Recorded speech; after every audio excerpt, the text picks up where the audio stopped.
Welcome to OWTV. I'm back again. It's Renathra, and with me today, I have the wonderful Hitori from Team Extinction. Hitori, you had a crazy week against Spacestation, so we're going to be digging into that. But I know you must have a lot of feelings. So just to start with a softball question, how are you feeling? I'm feeling pretty good. Still a bit kind of like on the edge of losing the game, but it's whatever. Just like inted, but it's whatever. Just a little, a little bit of a mild heartbreak. There's no big deal. But yeah, I mean, season's still going. You still have 2 matches next week, which is going to be something we talk about also. But the bulk of today, I really wanted to dig in and talk about kind of all your thoughts on the big series here, because you guys put up an amazing performance. 2-3, honestly could have come out with the win if a couple of small things changed. So after kind of the whole match had ended, how are you and your team kind of parsing what happened? Did you guys have like a post-match interview and kind of meeting? What feelings arose and what you guys learned from the series? So overall, what we always do is we like always go into our VC at the end of the games and then talk about it, like what went good, what went bad, and just do like kind of reflections. That's what we always do, especially after scrims. It just makes it so everyone can like talk to each other about like, oh, I like this, but you have to work on this, or I didn't like this. And looking back at the game, it's just everyone said it at the same time. Like after we lost, was like, it's fine. Like we should have won, but it's whatever. We kind of just like lost ourselves. We entered so many fights. Just a lot of it probably comes from like inexperience, I would say. It's just like getting picked in these moments and people getting too much like in their own head. So they just do these mistakes, but I mean, you can't really change it and you can't really say anything against it because just comes with time, like after all the experience like SSG have, like the players, they like will be used to it, but we just don't have the experience to do that. Yeah, I think you touch on a strong point that like pound for pound, I think skill-wise, you guys shows that you could punch up for sure, but that extra tenure, that extra experience really does lend itself going into deeper runs in series like this where they might just have that today, and maybe that means you guys will have it next time. You'll have it tomorrow. So if anything, that bodes well for your future series at least. So kudos where kudos is due. And going straight into the questions, we rip off on Lijang Tower. You guys go to Control Center. We see you start on Ram into their Zarya, Reaper banned from your team. What was the idea behind this matchup and the initial game plan before, we end up at the end? I mean, it's just like pretty default ban for us to ban like Reaper there or like a DPS in general. Especially they gave us first ban, which was kind of surprising at the start. We were like, but at the same time was like, I just want to see what we ban and ban a direction on. But we just like banned Reaper because we were like, oh, against SSG, let's just play our like sim comp because they're mostly just playing like Zarya Diva. We like, oh, let's just play somewhere like on the fly, to be honest, because practice the comp like 3 days or 2 days. So it wasn't really that much planning going into it. Just let's play Ramsam, look good in scrims. Let's ban Reaper to like disable their Zarya direction more.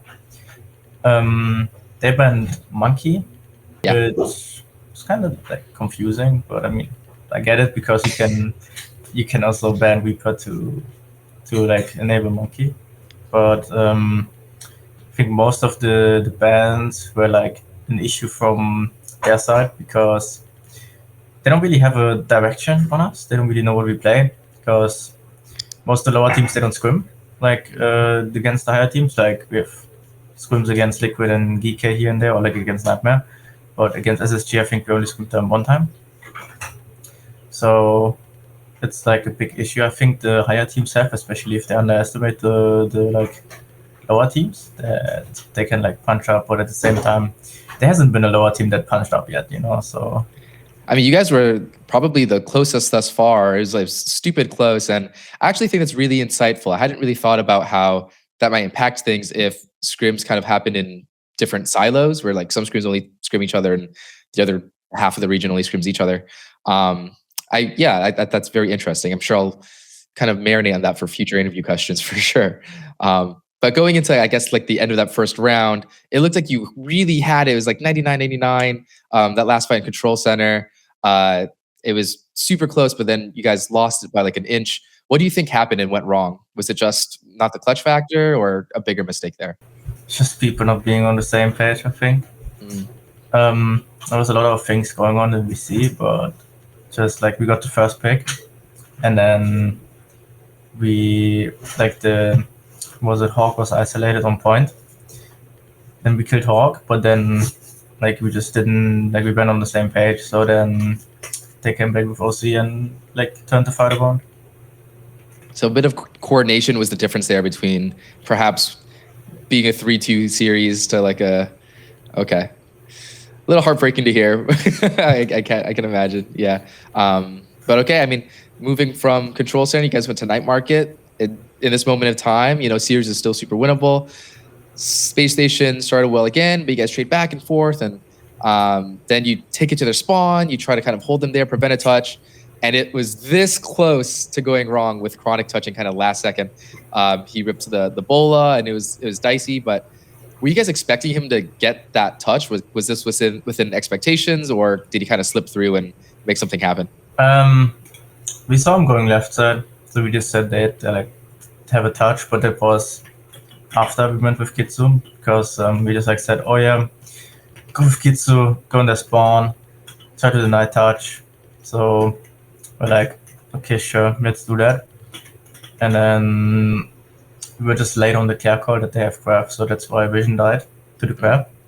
But other than that, it was just like, oh, I'm a ramp form, I'm craft, I just block. There's only 3 people shooting me. I walk back and then I take back the TP 2 points. So it's like, even if they get the touch, us forcing so many resources and splitting them up on the front line is so good, because we have speed amp and we have the sim TP, and they're forced to touch. So once we just speed back, leave the people in spawn behind, TP on point, it's just we are up people again and can fight that. So yeah, I think the only reason why it was so scrappy is just because, again, the inexperienced people not on the same page. But then, yeah, Lab Ajax, so... yeah, the Ajax was definitely... It also went into our favor. Yeah. No, that's good. I think, you touched on a strong point. The macro there seems really good. Watching that, I think, especially with the TP and the speed, like you said, that was the totally correct way to play the situation. Obviously, minute mechanical things always take part in these things. But I saw that situation. I probably, if you were a more inexperienced team, be panicking a little bit if you got a touch in the bola and people weren't ready. Certain cooldowns were off. That could have been a big change. But nice, you guys take Night Market, and now we're in Garden. So that round also felt super, super close. And I thought Vision had won you guys the round with that overclock at the end and the couple picks, but that last 2v2, you couldn't quite clean up Hawk on point with Sugar Free in the air on Pharah too. So how did your team feel about, honestly, the Pharah pick, and how hard did that change the matchup? Because that's when it felt like it started slipping a little bit. I mean, the Pharah is just typical counter pick, they play their Tracer comp, doesn't work, just counter swap the Pharah to make their lives easier, which I get, but to be honest, we just kind of entered. Pharah is really good at just spamming, especially in the Pharah Zarya comp. They're really good at just denying these rotations from us and spamming us before the TP. Probably could have also just swapped to D.Va to make our lives easier, but again, they're on Zarya, so D.Va is kind of hard to play there. We should have just won the overtime fight, to be honest. I feel I just kind of entered, because to be fair, I just tried to look for trades and didn't play my life, but I didn't expect Vision to just kill 3 with OC right after I died. So yeah, could have played my life more, and then we just were up 3 people and they were low HP both. So it's kind of my bad. We just, but we had just got picked early again. I think Scuff died early that fight, so we already started down 1. It's just stuff. I mean, this is an off-script question, but it kind of came to my mind. Oftentimes we talk to players in interviews and we ask what went wrong. Sometimes I have a very direct question. It's like, oh, we had a bad draft or we had a bad plan. Oh, we never saw this before. And then sometimes in situations like talking to you, you said, no, we knew what to do. It's just we didn't do it. And in scenarios like that, I wonder then for you, like, do you find value in these matches, like walking away from them, feeling like you perhaps didn't learn as much as you could have, or like, what did it feel more like this is a chance for us to limit test and we might need more of like this kind of experience in scrims? Like, where do you take, I guess, the end result, and how do you transfer it into like getting better? You just take the experience. Like most of the mistakes we did are just like inexperienced issues that just come from in the moment, you know, like especially since it's like the first map and we're like so close of like winning like confidently the map as well, like, at least like the garden map. So it's like people just getting on their own nerves or something, like getting nervous. We were also like talking about it after the game. People were like, I don't know, normally I'm not nervous during these games, but today they were just like nervous, you know. So just common micro mistakes or like little like macro mistakes because you get in your own head. It just all comes from experience. And if you're like known to be the underdog team and you're already used to like punching up to like people, like to teams, to higher teams, it's like really easy to keep that calmness and also don't do those mistakes. Makes sense. Yeah, I think confidence is a giant part of it, and it sucks because a lot of times you're like, well, how do you build that? Well, you just have to have things go wrong a few times until they don't go wrong anymore. So, no, I totally get it. But yeah, alas, that was Lijang Tower starting down -1 map in the series. But we go to Jib, and Jib's looked a lot cleaner from you in Extinction. You guys really made that a dominant map and showed that, yeah, we're better than you here. So you guys took that much needed win, and I think it was really interesting. We saw a Kiri ban from you, and that put them in an awkward spot because they also removed Tracer, and now we don't have a cart toucher on Gibraltar, and that's super valuable. So I think you guys ended up playing Winston on a Brig, and they got something like Young Lucio backline. Is that what you're hoping to see? To be honest, we kind of expected some like weird backline that doesn't really make a lot of sense, or like maybe some Baka comp because they're like cubos they can play are limited because of ARC. Since what do? Kiri is banned. Kiri is good with off tanks. Every other support is like the Ana on that map. They ship with off tanks. You don't really want to play with a Has or with a Diva. And Hawk doesn't know how to play Monkey, so it was like a pretty confident ban that we could have done, especially since they ran Monkey on the first map, which just played in our hands. It's like, oh, you don't care. Leave tank open. You can't ban Monkey. Yeah. What do you want to ban on DPS? We have our Monkey. We have our Monkey Ana Bridge secured. They banned Tracer, which made it a little bit more like I think harder for them because like they're just like they don't have anyone that touches point, and like we can just force point with like 2 people while being in Ana Bridge LOS and just getting value from that. And then once like point stops, so we're at a point where we have to take space, we also just a better combat taking those space because we have Ana Brick Monkey, which can just like throw the Diva and the Diva can't do anything. So yeah, I think it like most of the map was like a draft gap. Yeah. Yeah, no, I totally agree. Like going into that, I was like, okay, so what's the plan here from Space Station? And it was evident that like their offense obviously didn't look super good, and then even on attack, they tried something. To be fair, they have tried before. The Symmetra attack was how they responded. So they did do that last week. Had you guys watched that series and prepared for it specifically, or maybe you didn't see it at all and you just handled it on the fly? But what did you think of their attempt? We just handled it on the fly. We didn't really expect like the sim comp from them. Just were like after the attack, we just were like, let's just play our default on defense, like how we always play. Let's just scout what they're on and then decide how we want to play.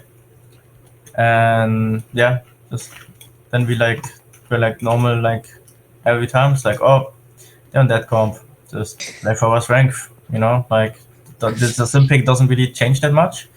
It just changes that they can rotate more, but we can we have two choices. We either hit after the TP or before the TP, and yeah, it's just didn't really change that much, to be honest. It's just more of a being more decisive and reactive instead of just holding the space for free and they can't really do anything because their backline can't walk and their D.Va cannot really take space. Yeah, I mean, you guys seems like very actually experienced seeing Sim played on both sides. You guys played it later in the series and you saw them play it here. On Gibraltar, Sugar Free teleported them under the kind of underpass, and you guys were very ready to react to that and respond appropriately. It looks like you guys had drilled it actually, so I'm impressed to hear that you did it. But that was a much needed win to kind of even up the series before going to the classic Kings Row. Everyone loves Kings Row. It's okay. It's an all right map. But on defense, it started extremely well for you in Extinction, where you guys got a ton of time off first, a lot of time off second, and then walking into third, even though you guys seemed super comfortable, they swapped Zari to Miryu at the end. And I was kind of curious, was this what you were hoping for? It seems like towards third is where you guys found most of your trouble. And that was when you guys ended up being as closely mirrored as possible. I think the only difference was like a Hanzo to Freya. So yeah, walk me through kind of what ended up in the tapering end of that map to kind of end with them finishing on you. I mean, it's just, we just made the wrong adjustments. It's kind of just ended up on a worse comp with us playing Xavier Hanzo with Tracer, and what were we? I think we were on Bob. I think so. I think it's briefly, yeah. I mean, yeah. Because I think we were on Bob. And it's just that is on Lucy Kiri with Freya. So especially on third point, they can just take whatever space they want, and we can't really do anything against that. I think that was the biggest issue we had, because they were just allowed to free shoot. Our Hanzo can't really contest the Freya because Freya has Kiwi Pocket, and our Bob is also not really able to do that much. And then whenever I try to step forward and do something on Xavier, it's also just getting poked out by angles that we cannot really contest. So it was just a bad swap because we played Xavier without a DPS that we can actually pocket that much and take the space for us. So yeah, it's just comp issue, to be honest. Just did bad swaps and didn't really know what the swaps meant for us. So got it. And then on attack, you guys tried Winston Ana instead, and that looked a lot better. You guys had a nearly perfect first point. You guys nearly had a perfect snowball going through second too. But then Sugar Free, I think, clutched up, and that moment happened. So, these things, they do occur. I felt like after that, they started fighting earlier and more aggressively, and you never really got a proper fight again, similar to the end of Lijang Tower, honestly. How did your team see this situation, and what was the plan to deal with this tempo change from Space Station? I mean, a lot of it was just talking about what space you want to take and how our backline, what tempo they should play. Because if we also just look back at it, it's just the issue of our backline walking too early, while we don't have space cleared. Or not marking the tracer, so our Ana gets shot in the back and contested, which is really bad for our team comp. So yeah, there were just a lot of issues happening in the moment, and we tried to fix them. So a lot of times we also got caught off guard by ultimates because people weren't really locked in for that because they were trying to fix other issues. So yeah, a bit of distraction. Yeah. Okay, good. I mean, yeah, if anything, that's what tempo is supposed to do. If you hit them with the things fast enough and you cause that mayhem, it tends to lean in your favor. So I guess they got that advantage from you guys in that match on King's Row.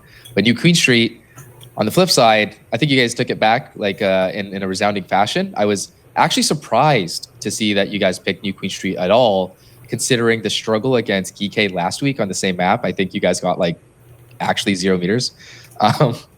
But we see the ram sim from you into Zarya in this match, and you got off to a super strong start, and it felt like in this series probably the best map from you overall. So everything really clicked here, in my opinion. what do you contribute your success to be from on this map?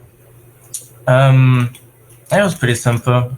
Just either you decide to pick what push map you want to play, or you start picking Suravasa anyway. So we were like, let's pick a push map. We were like, well, let's just go to Green Street, to be honest, because we like that map more than S-Punk. Especially like we just liked it more against SSG because of like what comps they play and what bands we still had open. So we were like, oh yeah, let's just play our RAM sim comp because it worked. Like it worked good against the team. And I was like, let's just ban Tracer because we want to play some anyways, and that fucks their direction because they can put Sugar Free on Tracer. And we don't really have anything else to kind of ban for. So that was like our idea behind it because we were like, they're going to play off 10 keyboards again. RAM sim is good into it. Tracer kind of makes it easier for us to play Bub or Kiwi. So even if they would have banned Kiwi, which SSG like to do, it wouldn't have mattered because Tracer's banned. But then I think a lot of it on the Green Street was just the team was on the same page. We played good amount ults. Some fights we still like saw the mistakes that we do from getting nervous or inexperienced here and there. But it's fine. So because like we just got it out. Yeah, I mean, you definitely caused a lot of trouble for Space Station. They actually had to switch to Junker Queen, I think the first time of that series at all, just for trying to deal with what you guys were doing. How does that change the matchup for you? Like, did you guys just continue to do your game? Does it not impact it at all? Or were there small things you had to switch up to deal with it? I think from the comp they were on, Jake would make our matchup easier, to be honest. Because they played a Xavier comp where they pocket the Reaper. So the Reaper gets all the resources and the Reaper's the person that needs to go for the plays and take space. So then being on J Queen, I mean, we saw the first report where then he TP'd in and instantly died because can't have a support, you know. They don't like no Xavier, so it's kind of fucked. And also on Queen, you need to care your like spacing more and in what position you play, because what was it? I think the second last fight where we Kitsu'd, then he like TP'd like waved out and then TP'd out and Hawk stepped forward in order to take some aggro and then got slowed and like one shot because you're just Queen, exploded. You're on Queen, you don't have like bubble to help yourself out, so you have to care more like the like long sidelines and the small spacings, because if you get slowed, you're like most likely gonna die. Yeah.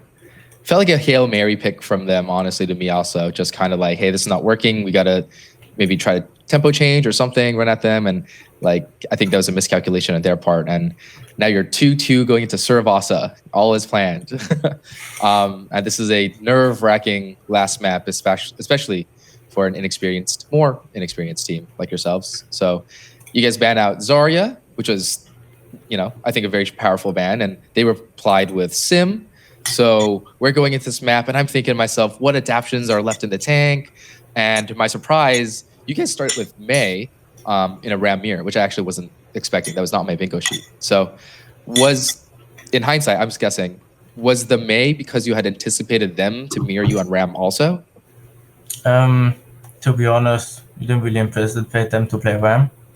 We were just talking about it, and we were just like, Tim was just like, I like Mei. Trust me, I want to play Mei. We were like, sure, just do whatever, you know. Feel free to do it. We trust you. If it works, it works. We don't hold you back. Probably could have went better, especially since I fucking picked the wrong perk on Mei. So oh, is that what happened? Yeah, he picked like the wall jump perk instead of the healing blizzard. Oops. So it's kind of not the best perk, to be honest. I was just so confused when he's just flying around. I was like, what the fuck is happening? What is that perk? Like, you know. Not a great map to make the mistake. Yeah. Honestly. Yeah. I think just a lot of issue was just like we're just like dying to kind of nothing. Like we get the better like trade because we have Mei, but then like we just overswing and just died to the Freya, or the Freya's just uncontested on the high ground. Which, to be fair, I think the first point low-key is one of the more harder ones for our card, because the Freya is so free and there's so many high grounds where no one can really get onto and force the Freya out. So I was like, after we won the first point, I was like, okay, just care Freya angles. This was like the hardest point to win, because Freya can just stand on top uncontested. But then we kind of just mostly just fell over from the ults, and a lot of it was just like not being ready for it, or just dying early, and then we like end up having to like try to clutch out, which is really sad. But I think a lot of it is just, like I said, the inexperience and the nerves coming in, especially if you like look just back at it and like what I did. Just a lot of like, oh, we died with this ability, or we died with this ability, or some unlucky things like happen, like Scuffed gets slowed off the map and you can't wall climb because there's a slow and it drags you instantly down again. So yeah, it's kind of like, yeah.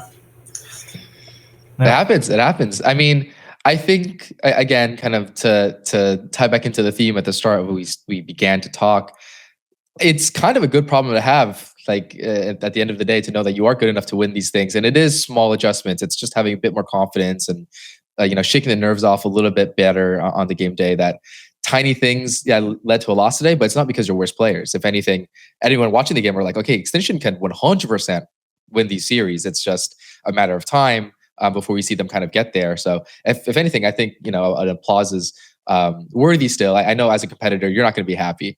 Hitori's not sitting here like, I'm not thinking, oh yeah, she's happy to lose 2-3, but it is probably at least in a small way reassuring to know that you guys could have really had it there. But alas, we have another week and we have more games. We're playing Team Z, we're playing Nightmare. Before I get to them, I kind of want to ask another question about map 5s in general. So in this series, I think it's reminiscent to the map 5 against Nightmare towards the end of stage 2, if you remember, where you get to map 5 and you can't quite close it out. So I want to ask, is there something different about map 5 specifically that changes the way things go for you? Not really. I think like for myself, I think it's more like I'm in the map 5 and it's like I'm already like just in the like flow, It's more like or even first map, we lose second map, like here and there there's mistakes, even third map, or like we lose second map or whatsoever. But at the end, like in the map 5, you're just like in the flow, you're trying to win. Doesn't really change much for me.